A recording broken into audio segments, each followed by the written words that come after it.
সহি মুসলিম হাদিস একাডেমি ২৪ নম্বর হাদিস অধ্যায় ঈমান বিশ্বাস পরিচ্ছেদ ৬ আল্লাহ ও তার রাসূল সাল্লাল্লাহু আলাইহি ওয়াসাল্লামের দ্বীনের অনুশাসনের প্রতি ঈমান আনার নির্দেশ দেয়া এবং তার প্রতি মানুষকে আহ্বান করা দ্বীন সম্বন্ধে জানার জন্য প্রশ্ন করা আর তা সংরক্ষণ করা আর যার কাছে দ্বীন পৌঁছায়নি তার নিকট দ্বীনের দাওয়াত পেশ করা ২৪ আবু বকর ইবনে আবু সাইবাহ এবং মোহাম্মদ ইবনে আল মুসান্না এবং মোহাম্মদ ইবনে বাশশার রহমতুল্লাহি আলাইহি আবু জামরাহ বা নাসার ইবনে ইমরান বলেন আমি ইবনে আব্বাস রাদিয়াল্লাহু আনহুর সম্মুখে তার ও ভিন্নদেশী লোকেদের মধ্যে দোভাষীর কাজ করতাম একদা জনৈক মহিলা এসে তাকে মাটির কলসির মধ্যে নাবিজ প্রস্তুত করা সম্পর্কে জিজ্ঞেস করল তিনি বললেন আব্দুল কাইসের প্রতিনিধি দল রসূলুল্লাহ সাল্লাল্লাহু আলাইহি ওয়াসাল্লামের কাছে আসল রসূলুল্লাহ সাল্লাল্লাহু আলাইহি ওয়াসাল্লাম জিজ্ঞেস করলেন কাদের এ প্রতিনিধি দল অথবা তিনি বললেন কোন গোত্রের লোক তারা বলল রাবিয়া গোত্রের তিনি বললেন ওই গোত্রের অথবা বললেন প্রতিনিধি দলের আগমন শুভ হোক তাদের লজ্জিত হওয়ার ও অপমানিত হওয়ারও কোনো কারণ নেই তারা ইতপূর্বে স্বেচ্ছায় ইসলাম গ্রহণ করেছে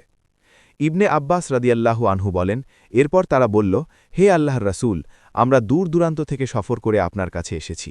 আমাদের ও আপনার মাঝখানে কাফের মোজারা গোত্র বাস করে তাই আমরা মাহে হারাম ছাড়া অন্য সময় আপনার কাছে আসতে পারি না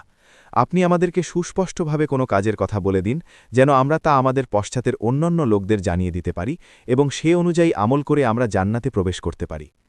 বর্ণনাকারী বলেন রাসূলুল্লাহ সাল্লাল্লাহু আলাইহি ওয়াসাল্লাম তখন তাদের ৪টি বিষয় পালনের নির্দেশ দেন এবং ৪টি বিষয় থেকে নিষেধ করেন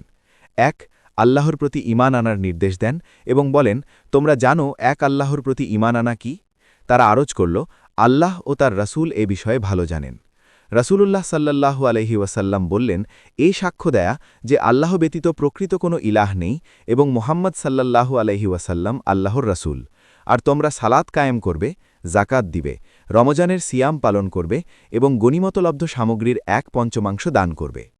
তিনি তাদের ৪টি বিষয়ে বিরত থাকার নির্দেশ দেন তা হচ্ছে দুব্বাহ হান্তাম মুজাফফাত আর চতুর্থটি সম্বন্ধে শুবা বলেন এরপর রাবি কখনো নাকির কখনো বা মুকাইয়ার শব্দ উল্লেখ করেছেন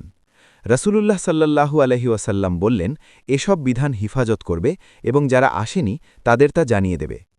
আবু বকর রাদিয়াল্লাহু আনহুর রিওয়ায়াতে মান ওয়ারা আকুম অর্থাৎ যারা আসেনি কথাটি রয়েছে কিন্তু আল মুকাইয়ার শব্দটি নেই